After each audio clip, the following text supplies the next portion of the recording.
Hello and welcome to my channel.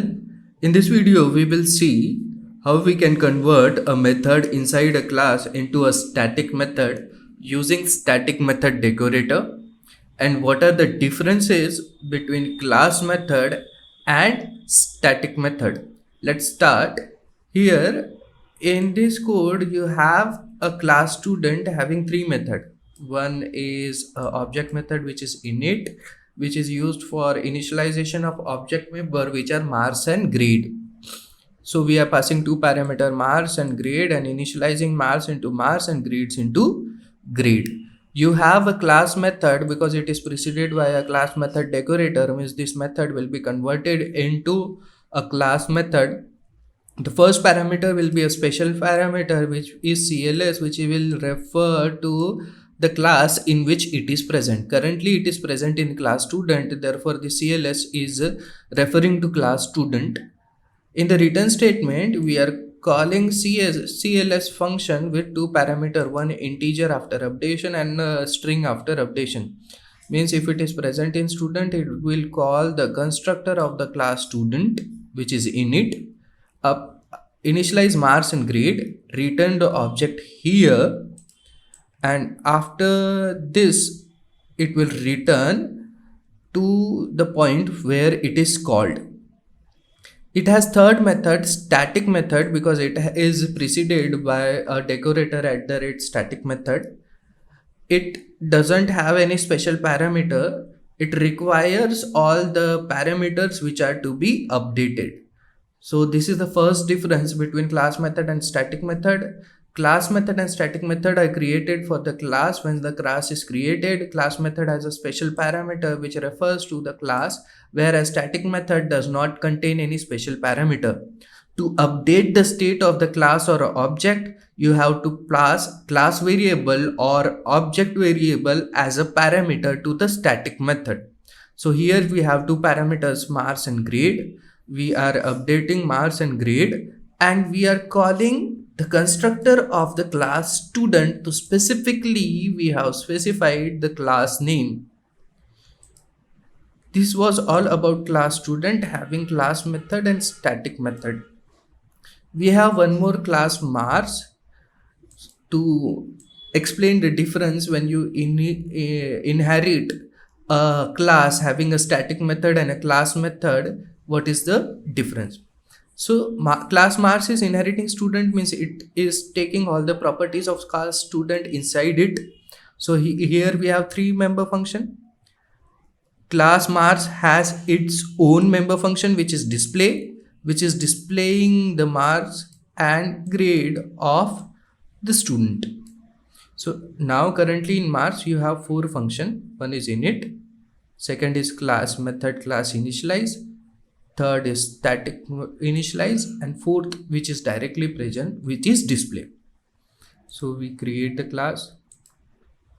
Now we create the object of the class m1 using name of the class. In opening and closing parenthesis, we are passing two arguments. One is an integer and one is a string. As it contains init method, integer will be stored in marks and string will be stored in grade, and it will be initialized to the object member marks and grade. So m1 marks contains 70 and grade will be e.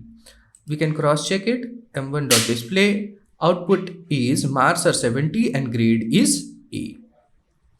Now we create the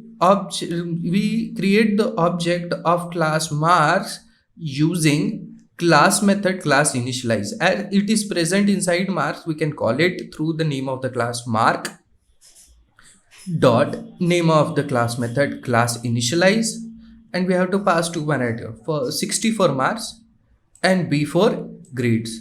This 60 will be initialized to marks, and using CLS, this CLS is present currently in class marks, therefore it will refer to marks.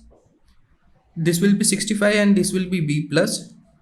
This init method is also present inside mark, therefore this 65 will go in marks and b plus will go in grade, and self dot marks will be 65 and self dot grade will be b plus. Object of marks is written here, and via this return method, via this return statement, this object is returned to m2. So object of class Mars was created and it was written in M2. So if you run m2.display as it is was the object of class mark, it was running the display function and the output was 65 and greet plus. Now this class Mars has indirectly static method static initialize also. So via the name of the class we are calling static initialize. It requires two argument, Mars and grade. We are passing Mars and grade. We are passing 60 to Mars and grade as B. It is stored in grades of student. The marks are converted to 65 and grade is converted to B plus. But we are calling constructor of class student. Inside class student you have constructor init. It will initialize the object method as a 65b, but it will return the object of the class student. Here student object is written via the return statement. It will be stored in M3. So here what is being returned through the static method, as it was hard coded student constructor, a student object is written in M3. We run the cell, in M3 we have a student object. If we run m3.display, it will throw an error because class student does not contain any display function, but class Mars has a display function. We can cross check this information. Is M1 object of class Mars? Is instance M1 Mars? True. Is M2 instance of class Mars? True. Is M3 an instance of class Mars? It is false because here we have written a student object and stored in M3. Is M3 as instance of class student? It will return true. So we have cross verified it. So we have seen how we can convert a method inside a class into a static method using static method decorator. Second, it does not contain any special parameter. First parameter, which is referring to the class in which it is present, and it has difficulty at the time of inheritance. Thank you. Thanks for watching. Do hit the subscribe button for more such technical content. See you in the next video.